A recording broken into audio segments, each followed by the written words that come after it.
We are live streaming in 5, 4, 3, 2, 1. Off you go. Thank you. Thank you. I'd like to call the Finance Committee meeting to order. And the first order of business would be attendance. So if you would take attendance, would appreciate it.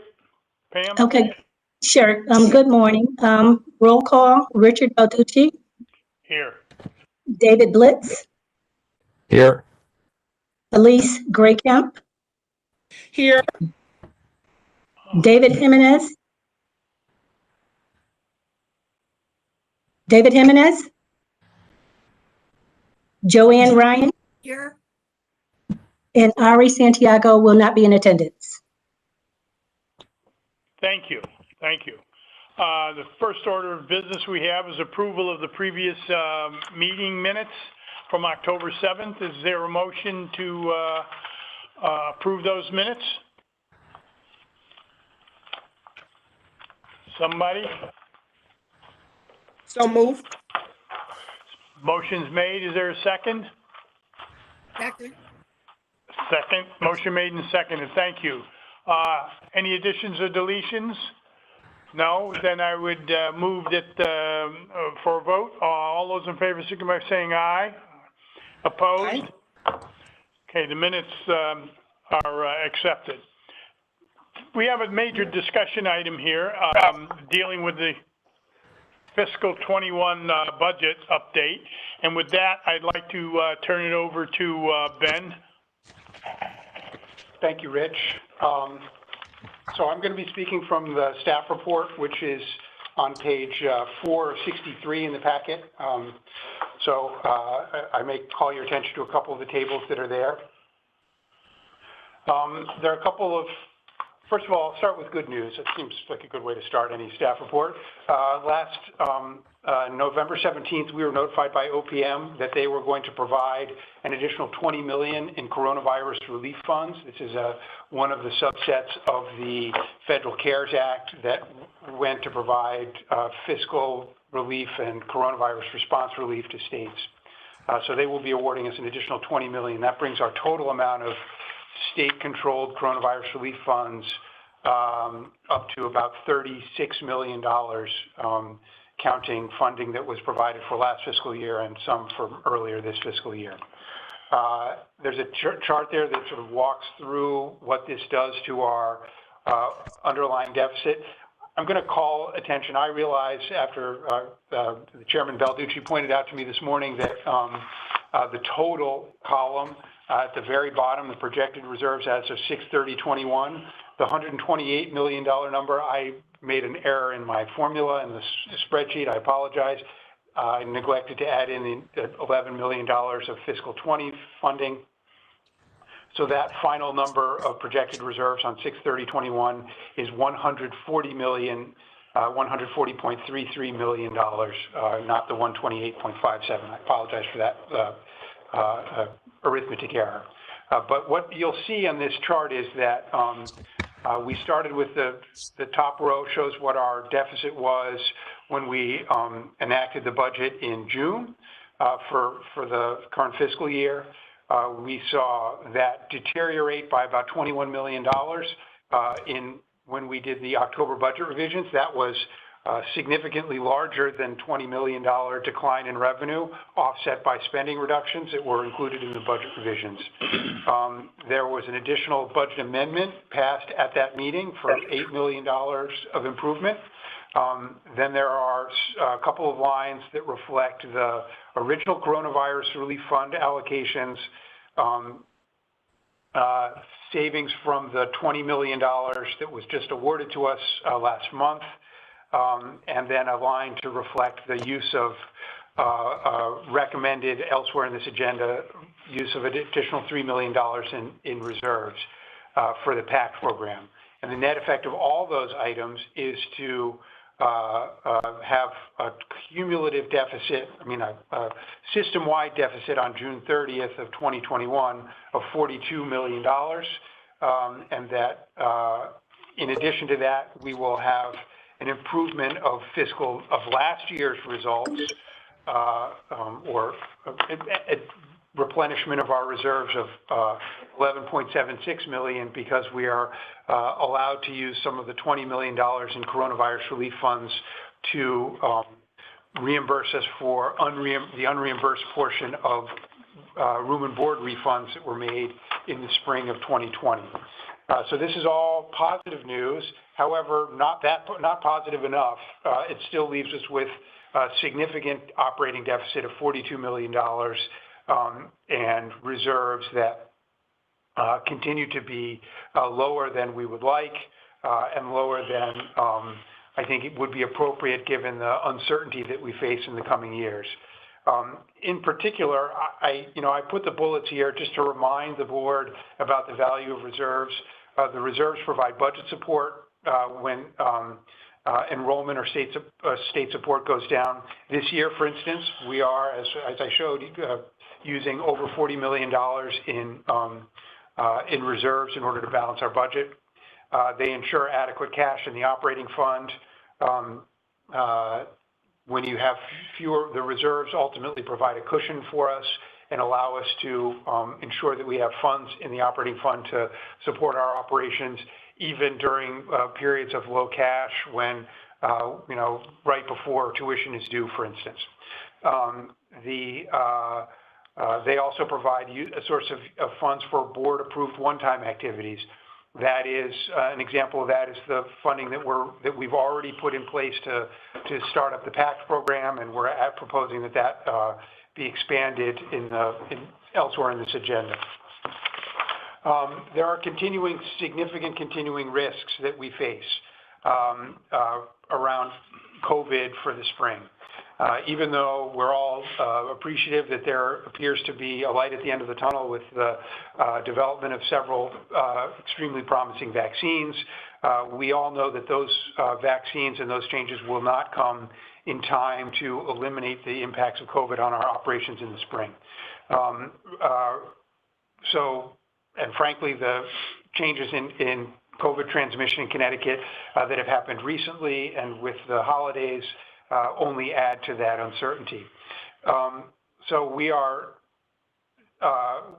we believe that there is a significant chance that the pandemic will change student choices about enrollment and room and board occupancy in residence halls in the spring. So there continues to be significant uncertainty about what our revenue will look like in the spring until we get closer to January, the end of January, when we will have much better information. I would point out that in the community colleges, I think that there has been a considerable discussion about the correlation and the relationship between closures in the K-12 arena and enrollment in the community colleges, as many of our students have children of their own or have other children in their households, and the complexities of life with homeschooling make attendance and full-time participation in the community college more difficult for many of our students. This continues to be a risk as the pandemic continues and there's uncertainty about the availability or the prevalence of in-person instruction at the K-12 level as well. The table at the bottom of page 2 shows the continuing risk of residence hall closures at the universities. We are still anticipating, based on the budget that we are operating under, that we will receive $30.6 million in housing and food revenue for the spring. We may well underperform that, which would add to the deficit in the universities.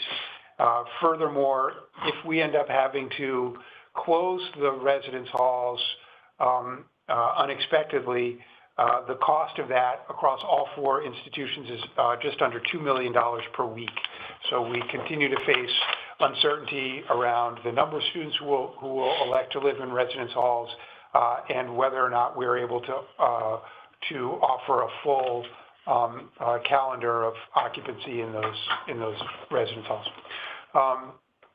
There continue to be longer-term risks that are related to state funding as well as enrollment. So I point out in the staff report that we were conservative in our assumptions about when we presented a biennial budget to the State Office of Policy Management, a tentative budget request that is elsewhere here on this agenda for final approval.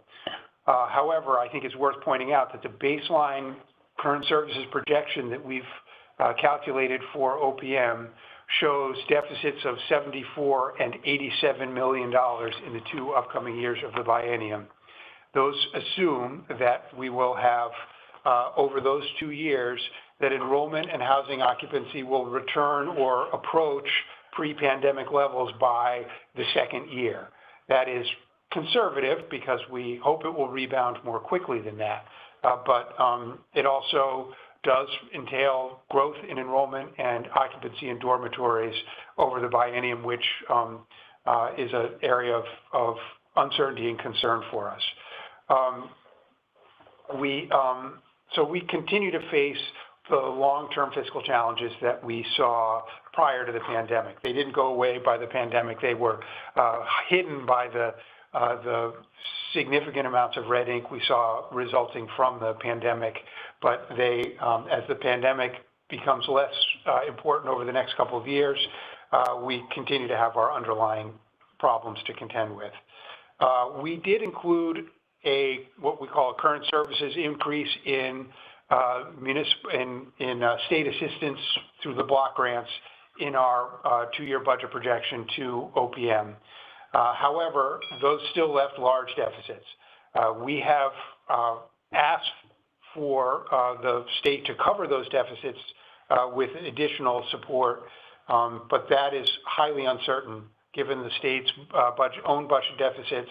I think to rely on them increasing our assistance by $75 and $87 million over the biennium would require an extraordinarily positive result from our efforts in the legislature. It is not likely to occur at that level.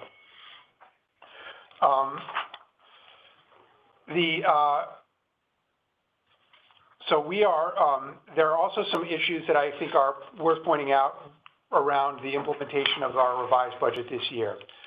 There were some significant risks on the spending side. Both the community colleges and the universities were challenged to identify ways to meet aggressive savings targets in other expenses as well as in part-time employment. Those are both the Board of Regents and my office have communicated to both the colleges and the universities that they have flexibility to identify savings within the cuts that were adopted by the board. Even if they need to find cuts that are not in exactly the line item, there will be an opportunity at the mid-year budget review for reconciliation of any changes. So if they determine that it would result in harm to students to take the money out of the part-time salary account, they can find those savings elsewhere, maybe in the full-time line from attrition or elsewhere in other expenses or elsewhere. So we have given them flexibility to identify the best and least impactful way on students to meet their budget savings targets. And if those are in different locations, we will approve that, or we will bring that to the board for their approval in February when we do the mid-year budget review. I provide some information about part-time faculty there. One of the things that had been raised was that the cuts to part-time faculty would harm the lowest paid amongst our employees. This points out that, in fact, while yes, we do have adjuncts who work exclusively as adjuncts, and they are not particularly well paid. I will be the first to acknowledge that. That a significant number of our part-time work is actually completed by full-time faculty members, both in the universities and in the colleges. A lot of that has to do with summer and winter intercession work that is done by full-time faculty members, and there's a detail that shows amount of that work that is performed by full-time faculty members as opposed to instructors who are not full-time employees of the system. And it gives you the sense of what those numbers are on page 4 of the staff report. The hiring freeze, there's a table that shows the results of the hiring freeze through the first month and a half of its operation through the end of October. During that time period, there were 381 hires, which is not unusual because it was the beginning of the semester. So we saw the vast majority of those were part-time. The vast majority of the part-time hires were for adjunct professors and for student workers. And you can see the breakdown. The top of the table shows the breakdown by category of exception, and then the bottom shows the breakdown by campus. So there were only 25 full-time hires made during that time period. More than half of those were good faith offers that were in place where we had already offered employment to an individual prior to putting the hiring freeze in place. The system office has filled 2 positions during that time that were, I think, if memory serves, both of those were good faith offers that were in place in mid-September when the plan was put in place. Finally, I would offer, there's a section we lay out the schedule for the mid-year budget review for the members of the committee. We are going to postpone the date of the finance meeting to a day or 2 before the full board meeting in February in order to provide us with more time to get better information about our revenue. So we will be able to collect revenue information as of January 29th, which allows us to have a pretty good idea of the number of students who will be living in residence halls. And while we won't have perfect information about community college enrollment because we'll be right in the middle of that, we should have better information certainly than we would be able to provide in the middle of January in order to meet a more traditional schedule. So I apologize for back-to-back meetings that we may be experiencing in February, but I think it's critical that we have as much information as possible about revenues in the spring semester as we go forward. So that's my report. Obviously, I'm going to talk more about the biennial budget request when that item comes before us. Mr. Chairman. Thank you, Ben. Thank you. Any comments by any members of the committee? Questions for Ben at this point? Yes, thank you. I do have a question. As with respect to page 4, the discussion of part-time faculty, and in general, the budget revision, which was approved at the last Board of Regents meeting. It seems there's a couple of questions here. First of all, the formulation that is made on page 4 of full-time faculty teach part-time sections doesn't correspond to the terminology or to the reality of what goes on at universities. There are sections taken by students, some of which are taught by full-time, some of which are taught by part-time. That said, Ben, you mentioned that full-time faculty are teaching part-time sections. That's not true. That can't be the case. We are contractually required or forbidden from teaching beyond or for being remunerated beyond the 12 load credit hours that we have per year, per term. When you talk about the winter session and the summer session, those are entrepreneurial sessions where the sections, the classes, make a profit.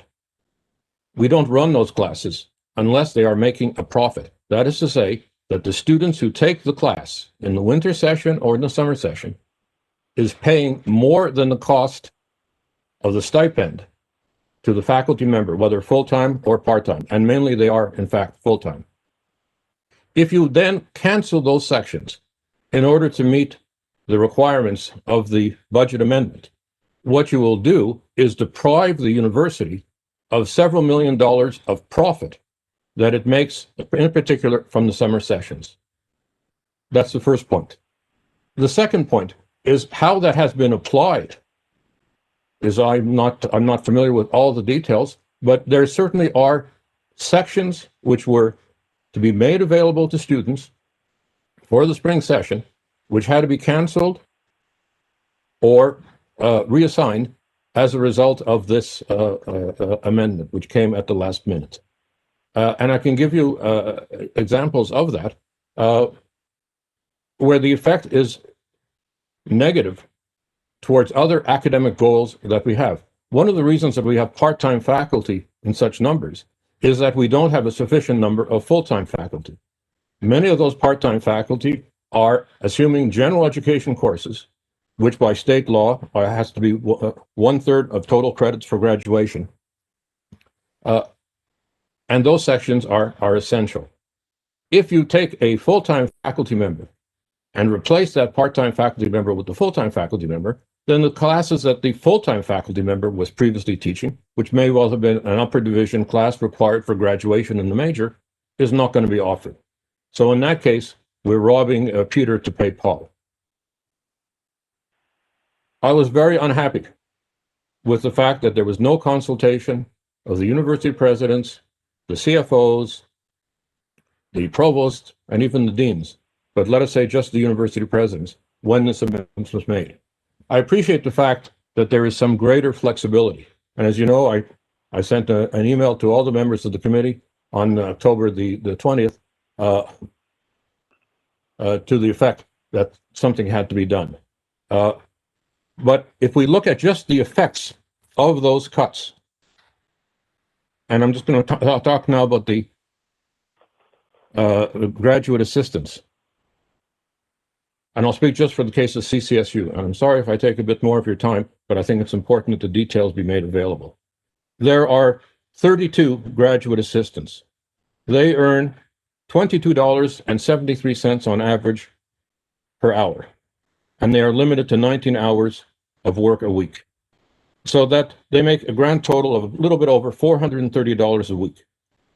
Annualized to 52 weeks, and remember, they can only work a total of 38, that would still place them in the poverty level of $22,400 a year. If we look at the, I'm sorry, that was for the university. If we look now at the graduate assistants, there are 32 of those earning a stipend of $3,280 a term. That's a total of $104,000 per term. For 2 terms, $209,000. The resolution, which was approved by the board, would have cut $138,133. That is a 67% reduction in the graduate assistants. For the university assistants, I calculated it as an 8% reduction over the year. That's the kind of micromanaging which I don't think the board should be doing. And as I said, I'm pleased to some extent that there is some greater flexibility, but I think a stronger statement should be made to the effect that the university presidents have complete flexibility with respect to the designated areas of cuts, that those are suggestions and not directives. And I would like to have seen that language here on page 4. But I would say at the very least that the contention that full-time faculty are teaching part-time sections has to be removed from this report. It's inaccurate. It doesn't properly state how winter session and summer session courses are organized. And moreover, it indicates that these classes could be easily canceled or removed, but that would in fact entail a loss of income to the universities, additional to all the other losses which are now occurring as a result of COVID-19 or decreased enrollment.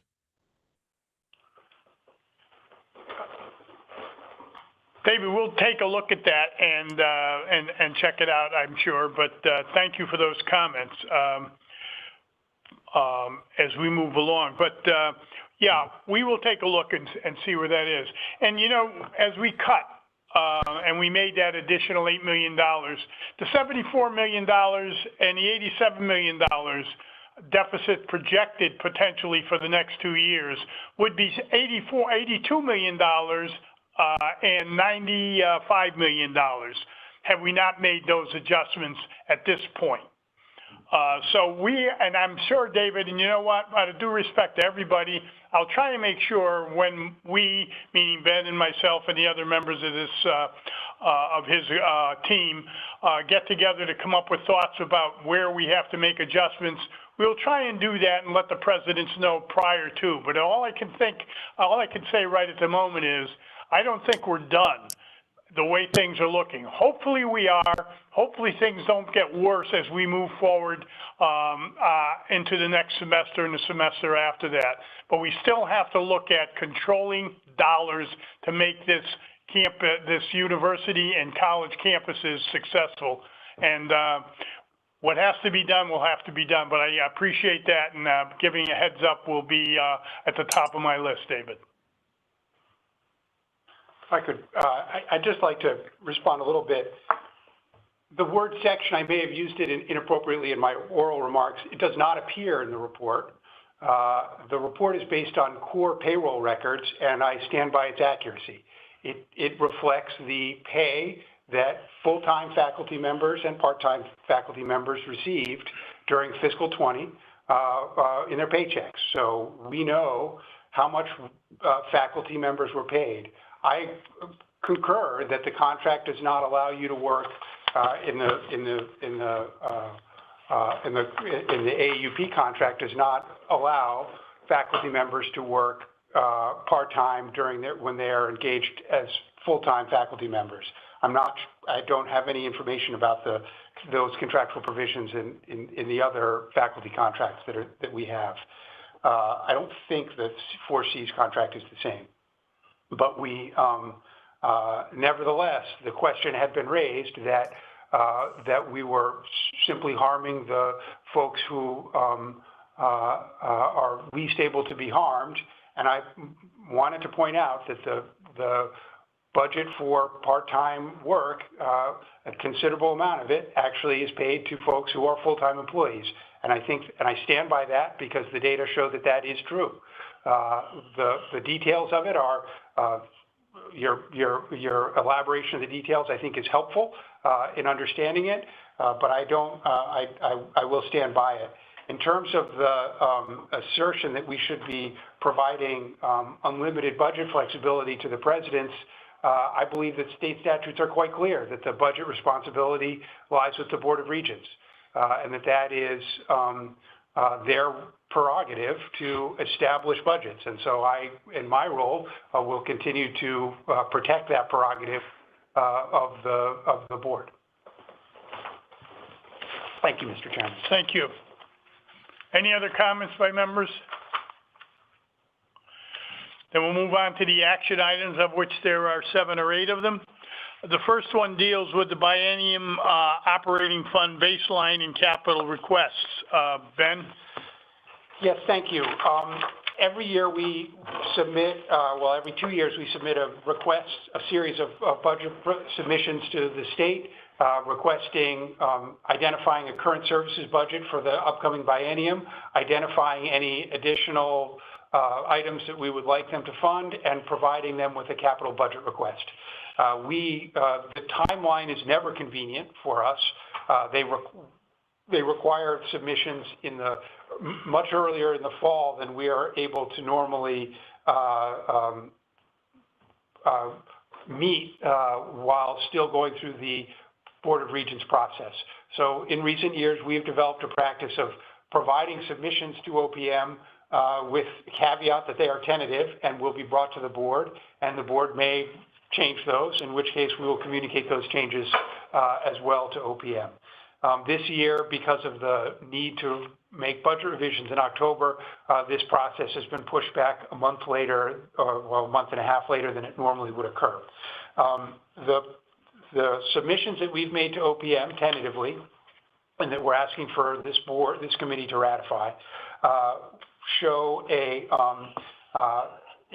include a series of assumptions, which I want to make sure everybody understands, produce a sort of a current services deficits in this case, deficits for the upcoming biennium, and include the capital budget request. The key assumptions that we made in determining our current services budget were that enrollment would return approaching so that we would assume that in the third year, not either of the 2 years, but after the biennium in that third year would return to normal. So in the case of the community colleges where we dropped about 15% in enrollment, we assumed 4% growth in each of the next 2 years, and that we have sort of assumed that there would be a third year of growth that would bring us back to historic pre-pandemic levels in the community colleges. In the case of the universities, that number was 2%, so that they would recover their 6% enrollment drop over the 3 years. Tuition and fees, we assumed that there would be no increases in fiscal 22. I think that we included a normal inflationary increase at the colleges in fiscal 23 of 2%, simply because we've had a tuition freeze in the community colleges for several years. But again, a 2% increase does not raise a terribly large amount of money. We are showing a decline in housing compared to budget, housing revenue in fiscal 22, but then beginning to recover in fiscal 23. Similarly for food service, we've assumed no collective bargaining increases are awarded, and we've assumed that fringe benefits will continue to rise by 5%. We feel that these are conservative assumptions that are appropriate for providing a current services budget model to OPM. The outcome of that is that we would expect to see deficits in the 2 years of the upcoming biennium totaling $74 million in fiscal 22 and $87 million in fiscal 23. These are largely revenue problems being developed because of the lower than historically expected enrollment levels and occupancy of residence halls. We have also included only 2 small changes in the current services budget. We've asked them to consider a $2.8 and $8 million for guided pathways, because on the strength of the governor having recommended that guided pathways be included in the budget last year. Remains to be seen whether they will accept that recommendation. We've also included funding for the PACT program for debt-free college in the amounts of $17 million in fiscal 22 and $30 million in fiscal 23. Those numbers, they are not the newest estimates of what the program will cost, but we continue to think that they are reasonable based on what we know today for the cost of a full program that would not exclude any eligible applicants who showed up looking for participation in the PACT program. The capital, let me just make a couple of observations about these deficits. As I pointed out, these deficits assume that there will be no collective bargaining increases. The cost of the collective bargaining increases that went into effect for the current fiscal year is just over $20 million. So were we to see the similar raises coming out of the collective bargaining process, either through a negotiated agreement or through binding arbitration, that would increase the deficits that are shown in the current services budget. So it would be $20 million higher in fiscal 22 and $40 million higher in fiscal 23 as those compound. So we are, that is a considerable risk for us, and I only point that out because while I think it was the appropriate and conservative assumption, there is significant potential for the outcome of collective bargaining to make these projections materially worse for the system. The capital budget request is, totals 166 million and 220 million for the 2 years, 386 million in total.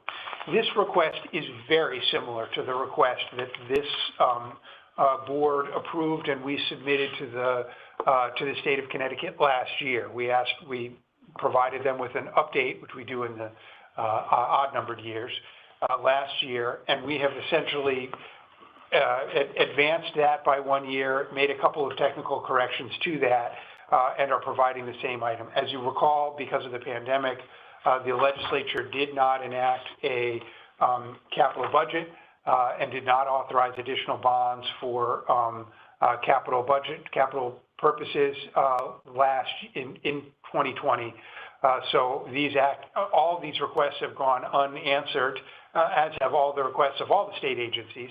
So we have simply refreshed it to reflect the passage of an additional year, and are asking for your support for this request in the coming biennium.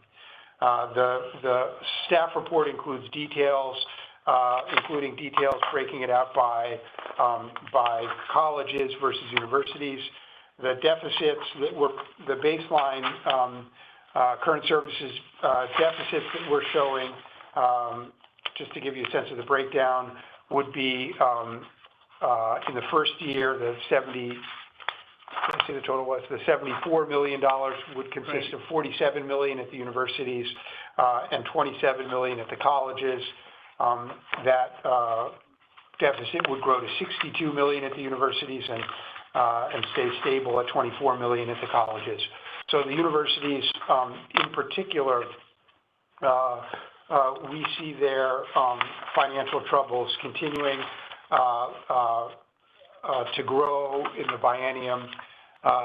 Some of that is an artifact of the continuing debt service obligations at the same time that we're showing a very slow recovery from the drop-off in residence hall occupancy. So the options that we provided, the sort of new things that we've recommended that the governor include in his budget, are additional funds to cover the deficit. So we asked them to provide us with 74 million in fiscal 22 and 87 million in fiscal 23 in order to address the current services deficits that we foresee. So that request has been submitted tentatively, as I said, to OPM. And once the board acts on those, we will communicate the action of the board to OPM at that time in a couple of weeks once the full board goes forward. Happy to take any questions about any part of this proposal.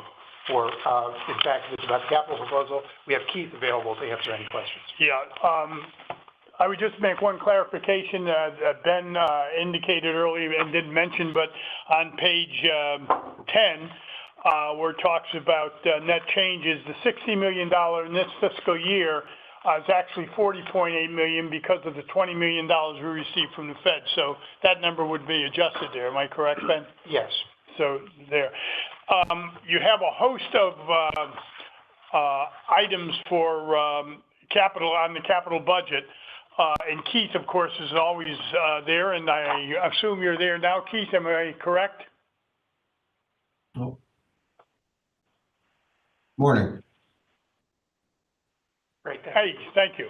The only question, I know these are projects that have been in the works for a while, but the question I just wanted to ask, because there are a lot of dollars involved, bond dollars, it doesn't matter. There are lots of dollars, and when they're bond dollars, they say, well, it's $1 million project. By the time it's completed, it costs us $1.5 million, $2 million. But I was wondering if you have done any valuation engineering on these projects, Keith, to see if there are better ways for us to save dollars, or how are they projected out? Sure. So we started to, right from the beginning of our... I can't hear you. Can you hear me now? Yes. Yes. Yeah, okay. So right from the start of the project, we do an analysis, our master plans that allow us to micromanage the academic and the student needs at a high level. So we look at the demographics of the campus per program and are able to project out to square footage, type of space. We also reach out to, on an annual basis, I reach out to 24 to 30 of our, what can I call them, our industry vendors, estimators, architects, engineers, construction managers, contractors, and we pull together the average cost per square foot for the type of facilities that we construct, and we average out those costs. So at least we have a magnitude of scale of cost per building, even before we start to try to value engineering. So we're not overpricing our buildings from the start. And from our master plans, we have a good idea, magnitude of scale, what we should be building. And those buildings are also compared to other institutions and what they are doing nationally per square foot to make sure we're delivering not too much or not too little. And when we get into our projects, for new projects, we look at materials. We're very careful looking at materials because we certainly want to make sure we select something that has a long life to it, because our buildings go 30 to 50 years without modification. So we certainly don't want to tax the operating budgets later. Yet we want to make sure that we make the correct selections, that something isn't deteriorating quickly and taxing the budgets. We also look at energy conservation. So we hit hard also on master plan cost estimating and lowering our operating expenses. One big way in operating expenses is electricity and power. When we look at how we consume power in our building, that's a large number over the years. So we're very careful up front in programming, costing, and material selection.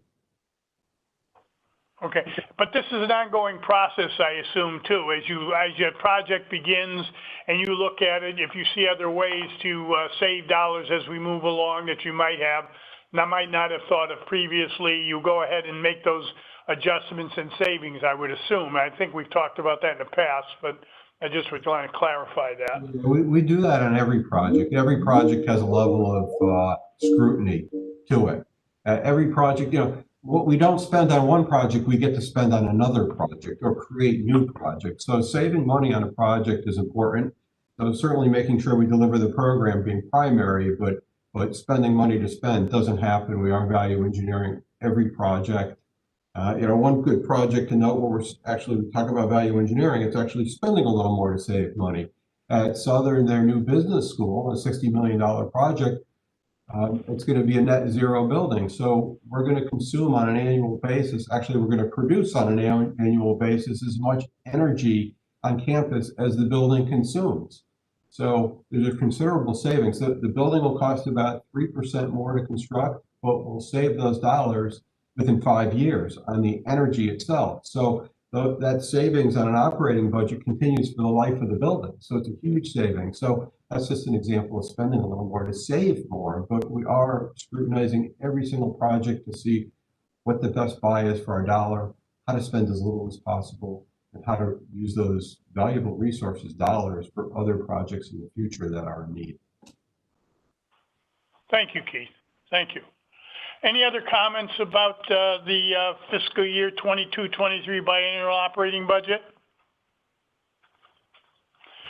Then I would entertain a motion for adoption of the resolution.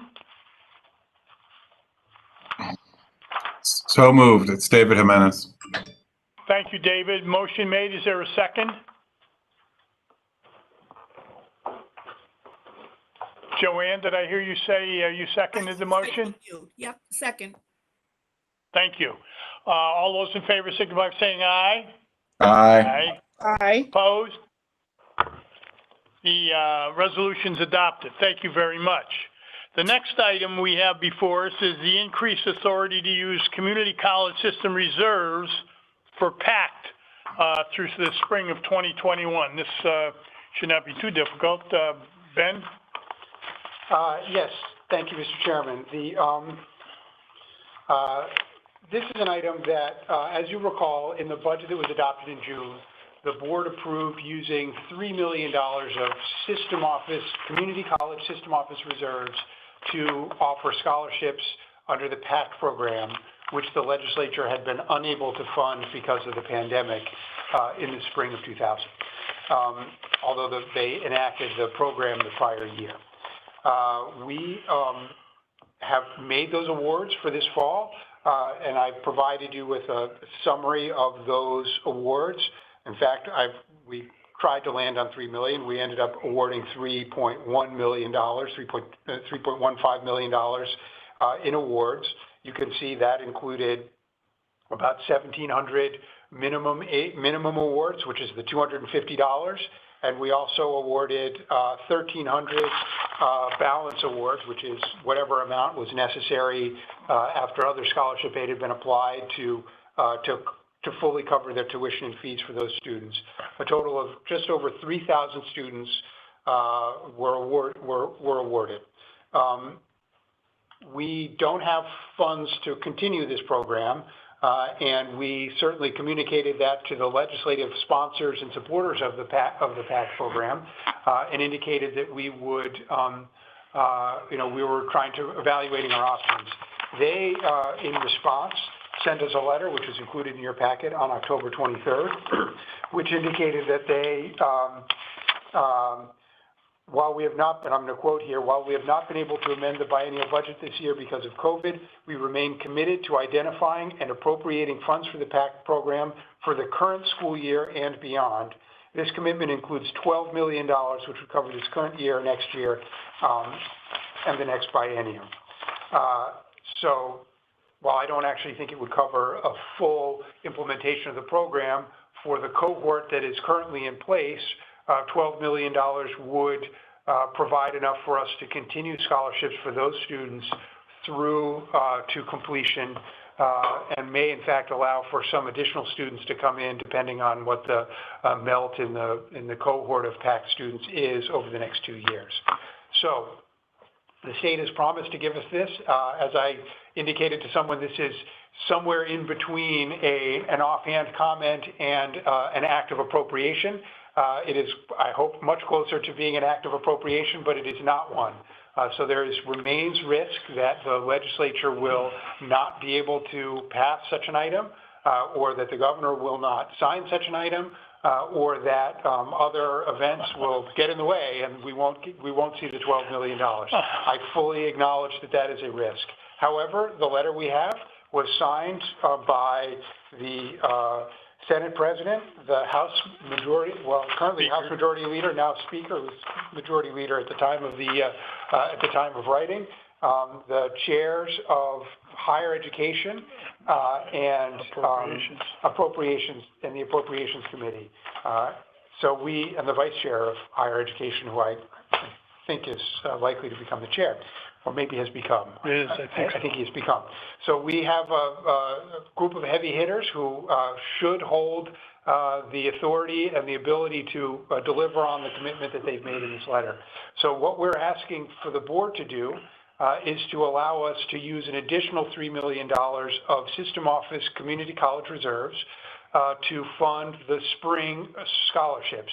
We need to provide assurances to those students during December as they're enrolling for the spring, in order for them to ensure that they enroll and continue in the program. It is our hope that we will see an appropriation of those funds probably late in the spring at the end of the session or at the beginning of the first special session, later toward the end of our spring semester. It is my expectation, and we will certainly continue to advocate that the appropriation of funds for this would include authorization to reimburse the community college system reserves for the $6 million that we will have expended at that point if this item passes here today. So I'm happy to take any questions about that, Mr. Chairman. Any questions? It's actually a very positive thing. It's something that we've talked about. And as Ben said, I think it's pretty solid having the letter rather than the verbal commitment by the leadership. So I would think that that is going to happen at the end of the regular session or first or second special session to follow. But I think the dollars will be there, hopefully, and we'll be able to reimburse the reserves of $6 million has been already indicated, and be able to move forward, hopefully, from the following fiscal year. So with that, I would ask for a motion for adoption of the resolution. Is there such a motion? Thank you, David. So moved. Thank you. Second? Second by Felice. Thank you, Elise. Thank you very much. All those in favor, signify by saying aye. Aye. Aye. Opposed? Resolution adopted. Thank you, all. The next item is tuition benefit dealing with Bright Horizons, which is another very positive program. Ben, do we want to briefly discuss that situation? Yes, I'd be happy to. And there's somebody from Central, I believe, on the call who can answer any questions. So I will introduce it at a very high level. The Bright Horizons Family Solutions LLC is a tuition benefit program that we have participated in for a number of years that allows us to receive students from United Technologies employee education programs. Bright Horizons is a contractor who now administers that program for the former UTC companies. UTC, as you recall, merged with Raytheon and spun off Carrier and Otis as separate divisions. There's been major corporate changes at UTC. However, all three of the successor corporations to our prior agreement with UTC now utilize Bright Horizons to manage the tuition benefit programs at those organizations. So this is a continuation of an existing agreement, although the counterparty has changed from being UTC to being Bright Horizons. This gives a 5% tuition discount,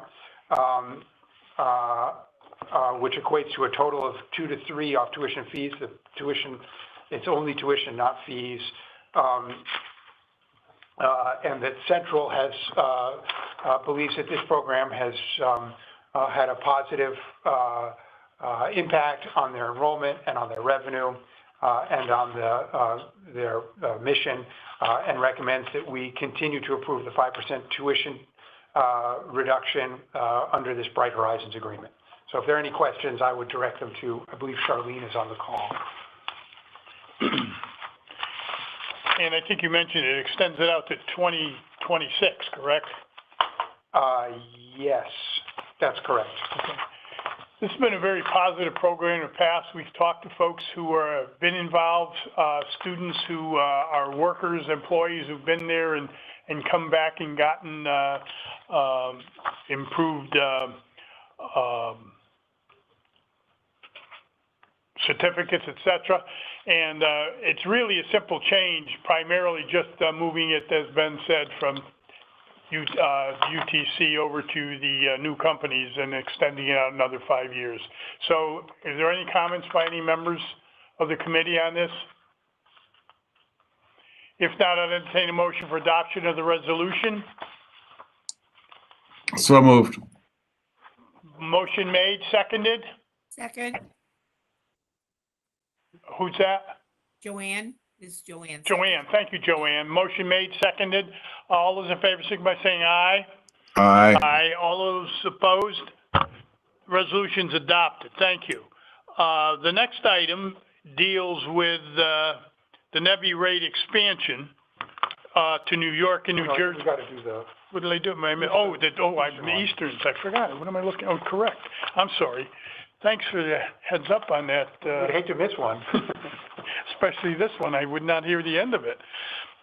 It's a good program. The DC CAP Scholarship Program, I'm looking for approval of that, which is already pretty much in effect. Ben, would you comment on that? Yeah.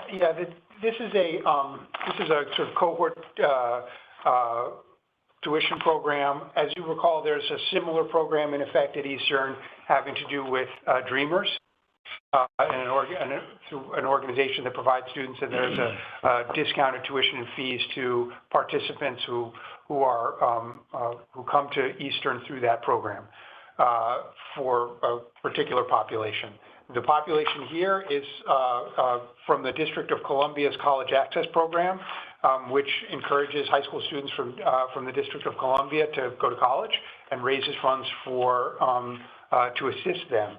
What this does is the DC CAP program would provide students and who presumably meet the requirements of Eastern Connecticut State University in this case, and they Eastern provides them with discounted tuition. They would provide tuition fees, room and board for $25,000. They would provide a certain amount of $3,655 in financial aid that allows the students to attend for free based on the strength of the tuition discount and funding provided from the DC CAP and Pell. So this is I think a valuable way for Eastern to bring additional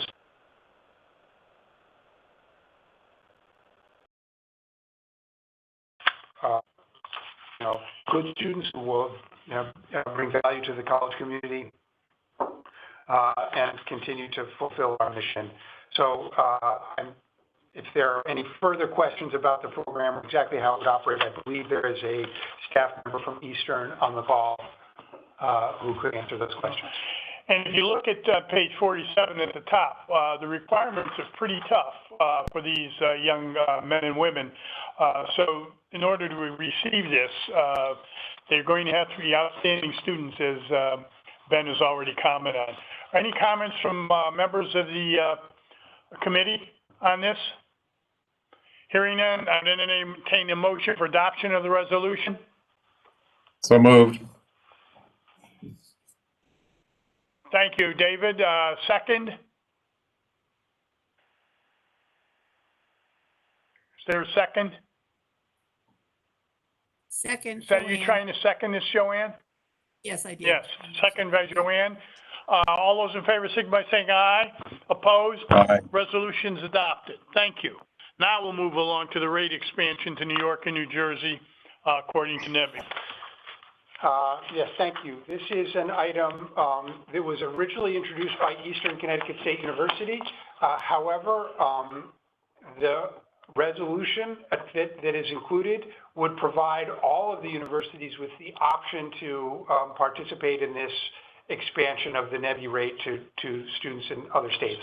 So as you know, there is the NEBI rate refers, which is adopted as part of our tuition establishment every year, is a discounted rate that is more than the in-state rate, but lower than the out-of-state rate. And it applies automatically to students from other New England states who are participating in a program that is not offered in their state, but is offered at one of our universities. In addition, each university who participates can voluntarily expand that to other programs. The universities in the CSE system have generally expanded to cover a wide variety of programs and offer the NEBI rate broadly to students from other New England states who wish to attend. And it is a valuable recruiting tool. It allows, it's one of the ways in which we can be attractive locations for those students who attend our institutions. This proposal would allow us to expand that rate to students from New York and New Jersey who, while they're close by, are not New England states and are not participants in the NEBI. So as was pointed out in the staff report, there are quite a lot of high school students graduating in New York and New Jersey, and it is a fruitful area for recruitment that Eastern believes would be quite valuable to them. Obviously, Eastern will have to provide this discount to existing students, and so there is some cost. Eastern's analysis is that this will be a revenue positive for them because the number of existing students is relatively small, and they are hopeful that they will be able to attract a significant number of new students from New York and New Jersey on the strength of this change. making it optional for other universities. Obviously, Western Connecticut State University on a pilot basis is offering in-state tuition to New York and New Jersey students. So this would not be necessarily an attractive option to them unless they wish to back away from that prior effort. They've not indicated any interest in that now.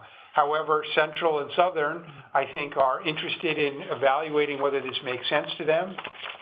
They'll have to go through the same evaluation that Eastern has already gone through, and I think they are very interested in doing that and making a determination on the strength of that evaluation going forward. So this resolution would allow the expansion of the NEBI rate to be opted into by individual universities at their individual option. And yes, okay. Any comments or questions on the program? As already said, that Western's already actively doing something similar to this.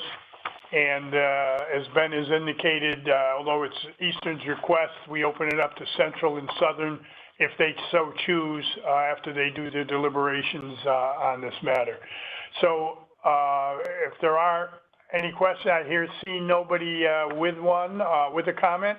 With that, I would ask for a motion to adopt the resolution. So moved. David, thank you. Second? Second, Joanne. Thank you, Joanne. Motion made and second. All those in favor, signify by saying aye. Aye. Opposed? Resolution's adopted. Thank you. Moving along to the next action item, the relocation of Charter Oak College to care and custody of 185 Main Street, floors 1 and 2. So the last three agenda items are all related to each other. I'd like to be able to present all three and then have you vote on the individual ones after, so you don't feel that a vote may be inaccurate after one of the resolutions is read off. I don't know if that's... Absolutely right, because one deals with first floor, Yes. third floor, fourth. Yes. Why Okay, don't you go ahead and do that, Keith? Okay, so the first staff report and resolution in front of you is the relocation of Charter Oak State College from 55 Manafort Drive to 185 Main Street, both in New Britain. So in 1999, Charter Oak relocated its operations to Manafort Drive. The building was built from state bond funds, and the site is on the southwest most corner of Central Connecticut State University. The agreement to build the building on that site was through a memo of understanding between both Central and Charter Oak. Shortly after Charter Oak occupied the building in 2002, they outgrew the space and they entered into a lease on Alumni Road in Newington, about 2 miles down the road, about 10,000 assignable square feet. And they've held on to that lease since 2002. And taking on the lease brought them with their building to about 25,000 assignable square feet for use. That lease for the past several years, it's not in the report, but is on a month-to-month basis. There are some issues with the owner not wanting to sign certain state agreements that DAS requires, which now keeps that lease on a month-to-month basis. At some point, that lease would have to be rebid. Wherever Charter Oak would go would be much more expensive than Alumni Road at this point in time. In 2010, Charter Oak obtained additional bond funds for design of a new facility so they can consolidate their operations. They've had issues with a lack of efficiency and more costly operating budgets because of the two locations. So over the past decade, Charter Oak has not been able to secure, for a number of reasons, not been able to secure a site to build a new building on. And more recently, a location in New Britain has become available that is that's an excellent location for Charter Oak, which is at 185 Main Street in downtown New Britain. It's known as the ITDB building for Central. It's a business development technology building that they bought to use to strengthen business relationships and networking skills for the state of Connecticut. And over the past decade, many of the programs in the building have either migrated back to Central's campus, or there are other means to produce those programs either online or at other venues. And the building hasn't become as used by Central as it originally was. So there's space that's open, 26,000 square feet, assignable square feet on the first and second floor available for Charter Oak's use. Using this building for Charter Oak, well, this request has been a little delayed coming to you for a couple of reasons. It did not have a funding source for the facility, plus was unsure about some of the operating expenses, not operating expenses, building costs. I wanted to have an architect take a look at the project and be able to define better what these costs would be. So would be bringing a real project to you. So again, on the first and second floor, we could locate Charter Oak. It's a complete gut renovation. We did look at trying to reuse the existing offices and existing floor layout as much as possible for Charter Oak's use, and it just not efficiently work. This gives Charter Oak the ability to use approximately the same assignable square feet that they have now, but have a much more efficient operation, be able to have more spaces for many of their staff to have a touchdown or hoteling locations that they don't have now. Their operating budget will be reduced by about $90,000 on an annual basis. There's a parking garage in the building, and that would house about 30 of Charter Oak staff. The remainder of the staff would be parking in the municipal parking garage behind the building. The funding for the project would be the original $2.5 million that was designated for Charter Oak to design a building. And we did go back to legislation last year and ask for an expansion on those funds. So it wasn't just design of a building, it also included design and renovation of an existing CSCU building in preparation for this project. We have $2 million worth of equipment funds we'll use for equipping this facility, and also another $1 million of on the university side of the house funds to improve some of the base building elements of the building that have aged out. The project will cost approximately $5 million. With approval of this, we would be able to locate Charter Oak in this building by this time next year. There's also a part of the one of the next resolutions would be the changing care of custody of part of the building from Central to Charter Oak that we could present in a minute. There are Charlene Casamento from Central is online if there's specific questions that need to be answered from Central, or also Ed Onosky and Mike Moriarty from Charter Oak if there's specific Charter Oak questions that need to be answered. If you have any questions, I could answer them. Thank you, Keith. Are there any questions by members of the committee? If not, let's move to the first resolution, which deals with the relocation of Charter Oak. What we're going to do is just not change anything significant. There is nothing that would be, but just reword the last paragraph to make it just the resolve portion, to make it a bit clearer, and say that Charter Oak State College, within existing available bond funds, will relocate and share in the care and custody of 185 Main Street, New Britain. With that, I would entertain a motion for adoption of the resolution.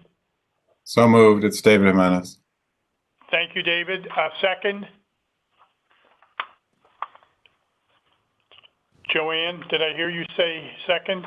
Yes, you did hear me say second. Thank you. Motion made and second, and all those in favor, signify by saying aye. Aye. Aye. Opposed? Resolution's adopted. Thank you very much. The next resolution deals with the college office and the care and custody on 185 Main Street, which Keith also indicated. I would entertain a motion for adoption of the resolution. So moved. Thank you, David. Second? Second, this is Joanne. Thank you, Joanne. All those in favor signify by saying aye. Aye. Aye. Opposed? The resolution's adopted. And the third piece that we have before us is the change in the care and custody of 55 Manafort Drive.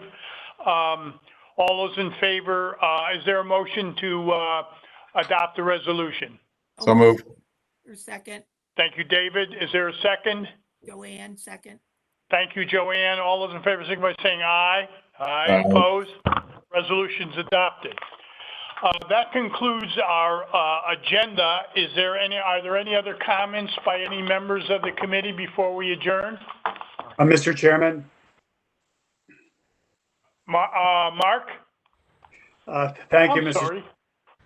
I'm not used to seeing you sitting there so quietly.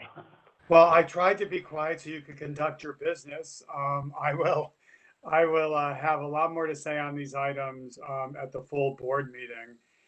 But I did want to take a moment really to recognize and thank Ben and his team for an extraordinary job that they have been doing and continue to do under very difficult circumstances. We are in and will continue to be in very challenging financial times going forward. And I think what Ben and his team have been able to do is provide the board with the guidance, with the recommendations necessary to make the tough decisions to keep all of our institutions sustainable as we continue to deal with the pandemic, but also post-pandemic as we are helpful in providing the state of Connecticut with the tools that they will need to have the economy recover. So I know that the budget folks and the budget director, are used to taking some jabs at times. I've been jabbing at times myself behind the scenes. I did want to thank them for their incredible work. Ben's been an incredible leader of the team on this effort, and I just wanted to make those comments before the meeting concluded, Mr. Chairman. Thank you very much. And ditto from my perspective. They do a great job over there, Ben and his team. Any other comments before we conclude? Yes, I just have one small comment to make. Please, In the David. discussion with Ben Barnes on page, the reference to the amendment from the previous meeting of the Board of Regents on page 4, I refer to my email to members of the committee, of this committee, of October 20th, 2020. And I would ask that it be included in the minutes from this meeting so that it will clarify some of the points and actually respond to some of the questions which Ben Barnes had in his reply to me. I will forward a copy to Pamela Helene.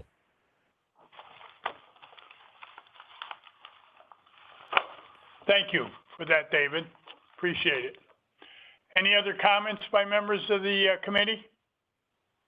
Hearing none, I entertain a motion for adjournment. So moved.